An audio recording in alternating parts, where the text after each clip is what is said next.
Oi, tudo bem? Que bom estar com você novamente para juntos estudarmos a palavra de Deus. É muito bom ter a sua companhia. Sabe quem colocou você aí para estudar conosco agora? Foi o Espírito Santo, o mesmo que inspirou os homens a escrever a palavra de Deus. Receba agora um abraço do pastor Raimundo Gonçalves no estudo especial de hoje. Abra sua Bíblia em Provérbios, no capítulo 29 e o versículo 18, onde está escrito: Não havendo profecia, o povo se corrompe, mas o que guarda a lei, esse é feliz. Por que as pessoas vivem em corrupção? É porque não estuda a palavra de Deus e não coloca em prática. Infelizmente, vivemos em um mundo de corrupção. A corrupção hoje, infelizmente, está nas famílias, está na política, até em igrejas. Quantas e quantas pessoas hoje são pessoas que no passado eram fiéis e agora são infiéis. São pessoas que traíram o seu cônjuge, traíram seus filhos, traíram um amigo. São pessoas que hoje roubam, matam, adulteram. Isso tudo é corrupção. Não havendo profecia, o povo se corrompe. Para que você e eu não venhamos a nos corromper, precisamos estudar a palavra de Deus. E a Bíblia ainda disse que aquele que guarda a lei, esse é feliz. Uma pessoa que está em corrupção, ele está em transgressão da lei. E uma vez que a pessoa está em pecado, não tem como ser feliz. Olha, não tem como você ser feliz em pecado. O pecado traz desgraça, traz depressão, ódio e a morte eterna. O salário do pecado é a morte, diz a palavra de Deus. Agora, em Cristo nós temos vida em abundância e temos esperança. Se você decidir guardar a lei de Deus, você será feliz, porque aquele que está em obediência à lei de Deus, ele não está mais na corrupção. Então a felicidade toma conta da sua vida. Agora, abra a Bíblia na segunda carta do apóstolo São Pedro, no capítulo 1 e o versículo 19 ao verso 21. Temos assim tanto mais confirmada a palavra profética, e fazeis bem em atendê-la, como uma candeia que brilha em lugar tenebroso, até que o dia clareie e a estrela da alva nasça em vosso coração. Sabendo primeiramente isto, que nenhuma profecia da Escritura provém de particular elucidação ou interpretação, que é a mesma coisa. Porque nunca jamais qualquer profecia foi dada por vontade humana. Entretanto, homens santos falaram da parte de Deus, movidos pelo Espírito Santo. Queremos destacar aqui uma coisa: a Bíblia não provém de particular elucidação. Sabe por que existem tantas igrejas com a mesma Bíblia na mão? É porque as pessoas interpretam de uma forma particular. Sabe, tem muitas pessoas que não estudam a Bíblia do jeito correto, um pouco aqui e um pouco ali do mesmo assunto. Se você quer saber sobre a morte, você não vai encontrar na Bíblia uma página que fala tudo sobre esse assunto. Não, você vai encontrar, por exemplo, 5 versículos no livro de Mateus, aí você marca, você ajunta, você destaca. Aí você vai para o livro de Eclesiastes, você encontra mais 5 falando sobre o assunto da morte. Aí você já tem 10 versículos bíblicos falando a respeito do mesmo assunto. Aí você vai para Apocalipse, você encontra mais 5 versículos falando sobre a morte, então você já tem 15. Então veja que a Bíblia, como diz Isaías 28, verso 10, é um pouco aqui e um pouco ali, do mesmo assunto.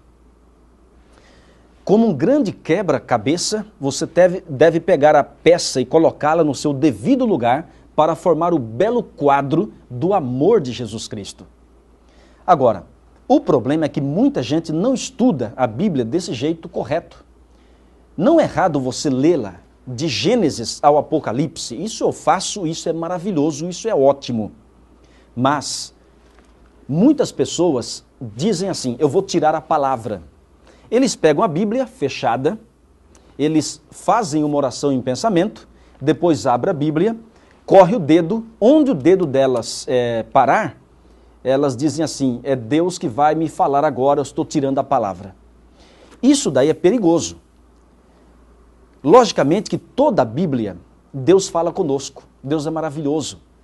A Bíblia toda é Deus falando conosco, mas se você encontrar um texto que porventura é um texto que você não entende assim que você lê, você pode cair em erro, e em grande erro, e pode ser mais maléfico do que benéfico.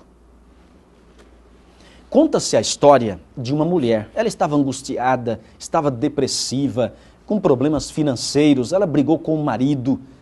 E diz a história que ela foi à Bíblia, falou: Senhor, fale comigo, por favor. Ela fechou os olhos, fez uma oração em pensamento, abriu a Bíblia, correu o dedo, e o dedo dela parou em um texto de São Mateus 27, verso 5. Sabe o que diz ali? Judas foi e se enforcou. Essa mulher ficou preocupada com esse verso. Judas foi e se enforcou. Ela falou: Senhor, o que tem a ver os meus problemas com o enforcamento de Judas? O Senhor não pede para ninguém se matar. Então, Senhor, eu vou tirar a palavra segunda vez. Por favor, fale comigo. E ela fechou os olhos, fez uma oração em pensamento, abriu a Bíblia de novo e, correu o dedo. E sabe onde caiu? Caiu em outro texto dizendo assim: vai e faze também o mesmo. Já imaginou? Aí ela se lembrou do primeiro verso. Bom, Judas foi e se enforcou. Agora que diz para que eu faça o mesmo? Veja, os dois versos estão na Bíblia, mas se você unir os dois versos, não forma o quadro, não dá certo. Deus não pede para ninguém se matar. E a mulher ficou agora preocupada, ficou com medo, tremendo, e ela falou: vou tirar a palavra terceira vez. E o que o Senhor falar, Senhor Deus, eu vou fazer, que eu sou fiel, mas por favor, Senhor, me ajuda, disse aquela mulher em desespero. E ela fechou os olhos, fez uma oração em pensamento, abriu a Bíblia de novo e correu o dedo. Sabe onde caiu? O que tendes de fazer, faz-o depressa.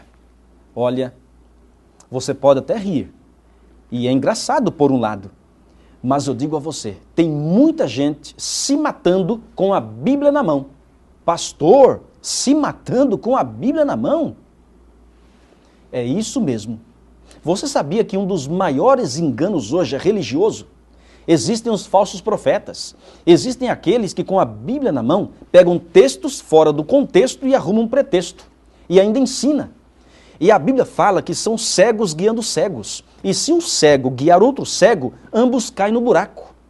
É por isso que você agora pode pegar a sua Bíblia, você pode pegar uma caneta, um papel, e você pode marcar tudo aquilo que estamos estudando, para você conferir. Eu gosto do livro de Atos, capítulo 17, verso 10 em diante, quando Paulo fala dos bereanos. Paulo foi em duas cidades pregar o evangelho. Ele foi em Bereia e foi em Tessalônica. E ele disse assim: os bereanos, eles são mais nobres do que os de Tessalônica, porque eles estudaram a palavra de Deus para ver se realmente as coisas eram de fato assim. Ou seja, os bereanos, eles não iam pela boca do líder. Os bereanos não iam pela boca do pastor, não iam pela boca do padre, do líder religioso. Não. Os bereanos, eles conferiam passagem por passagem, eles questionavam, eles pesquisavam para ver se não estavam indo para o caminho da perdição, mesmo com a Bíblia na mão. Você está entendendo? Então, vou dizer para você, pegue sua Bíblia, pegue uma caneta, pegue um papel e vamos estudar juntos a palavra do Senhor. Se a Bíblia não é de particular interpretação, como interpretá-la? Vamos ao dicionário? Vamos a uma enciclopédia? Vamos a um líder religioso? Não. Nós temos que ir à própria Bíblia. A regra de interpretação bíblica é o seguinte: ela se interpreta a si mesma. O que você não entender aqui, você vai entender em outro lugar, em outro livro, em outro capítulo. Você quer ver? Vamos então agora para algumas curiosidades bíblicas para entrarmos a fundo nesse assunto. Vamos lá? A Bíblia Sagrada, ela tem 66 livros. 39 deles estão no Antigo Testamento e 27 estão no Novo Testamento. Ela foi escrita por 40 pessoas, num espaço aproximadamente de 1.600 anos. Só que todas essas pessoas escreveram inspirados pelo Espírito Santo. Você sabia que a Bíblia, a origem dela é divino-humana? Nessa união do divino com o humano veio a palavra escrita. O mesmo aconteceu na vinda de Jesus. a união do divino com o humano, veio o verbo, a palavra, Jesus Cristo. E nessa união, nós temos hoje a palavra escrita e temos Jesus Cristo. Quando você estuda a Bíblia e conhece Jesus Cristo e se entrega a Ele, você se torna uma nova criatura. Não é maravilhoso sabermos isso? A Bíblia Sagrada foi escrita em 3 idiomas originais, no hebraico, no aramaico e no grego. Ela foi escrita também em 2 tipos de materiais, em papiro e em pergaminho. Papiro é o nome de uma planta e pergaminho é couro de animal. Começou a ser escrita por Moisés cerca do ano 1500 antes de Cristo nascer e terminou por João cerca do ano 100 depois de Cristo. A Bíblia é a palavra de Deus. Ela não contém a palavra, ela é a palavra de Deus. Por isso, quando a gente lê a Bíblia em oração, a gente está recebendo a revelação de Deus para a nossa vida. Há muitas pessoas que falam assim, pastor, se Deus me revelar sua vontade, eu vou segui-la. Olha, sabe como Deus revela? Eu vou explicar para você agora em nome de Jesus. Sabe como Deus vai revelar a você? É muito simples. Digamos que você não conhecia a verdade sobre a volta de Jesus. Na sua mente, Jesus não iria voltar. Na sua mente, esse mundo acabou para quem morre, mas você estuda a Bíblia. Aí você lê que Jesus ele voltará a essa terra com seus milhões de anjos. Ele não vai pisar na terra, vai ficar parado no ar, envia os seus anjos pisam na terra, ressuscitam todos aqueles que já morreram salvos, os mortos em Cristo ressuscitam primeiro, e eles ressuscitam com um corpo totalmente perfeito, assim, maravilhosos, e eles agora são arrebatados a encontrar Jesus nos ares. 1 Tessalonicenses, capítulo 4, verso 16. Quando você entende esse assunto, preste muita atenção, quando você entende esse assunto, esse entendimento foi uma revelação do Espírito Santo. Aí basta você aceitar, colocar em prática e viver esse assunto. Digamos que você não sabia que beber cachaça é pecado, porque o nosso corpo é o templo do Espírito Santo. Digamos que você não sabia que viver como marido e mulher com a sua namorada é pecado. O nosso corpo é o templo do Espírito Santo. Frequentar baladas, curtir esse mundanismo. Digamos que você não sabia, mas você vai na primeira carta de Coríntios, capítulo 6, o verso 19, e você vê ali que o seu corpo é sagrado e que você foi comprado pelo sangue de Jesus. Aí você decide abandonar a velha vida e não ingerir mais bebidas alcoólicas, não mais fazer do seu corpo um corpo de adultério, de prostituição, e você muda de vida. Então, essa foi a revelação de Deus para a sua vida. Essa foi a revelação de Deus para que você mude de vida. Você está entendendo? A Bíblia não provém de particular interpretação, mas ela se interpreta a si mesma. A Bíblia Sagrada, ela se subdivide em algumas partes, e uma delas é a parte profética. Existem na Bíblia 2 tipos de profecias, as profecias clássicas e as profecias apocalípticas. As profecias clássicas, elas apontam quase que completamente para a primeira vinda de Jesus. As profecias apocalípticas, elas apontam para a segunda vinda de Cristo e elas também focalizam muito a batalha entre o bem e o mal, a batalha final. Em todos os livros da Bíblia, nós encontramos porções de profecias apocalípticas para os últimos dias da história. Agora, existem 2 livros especiais que eles apontam diretamente para os últimos dias e para a segunda vinda de Cristo. São os livros de Daniel e Apocalipse. E em Daniel e em Apocalipse, nós vamos encontrar muitas profecias que a gente não entende como se lê.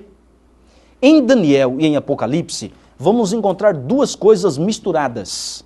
O que é chamado de literalidades e simbologias. Coisas que você vai entender claramente do jeito que está escrito. E coisas que você não vai entender, que vai desafiar a sua conduta, digamos, a sua mente. Um exemplo.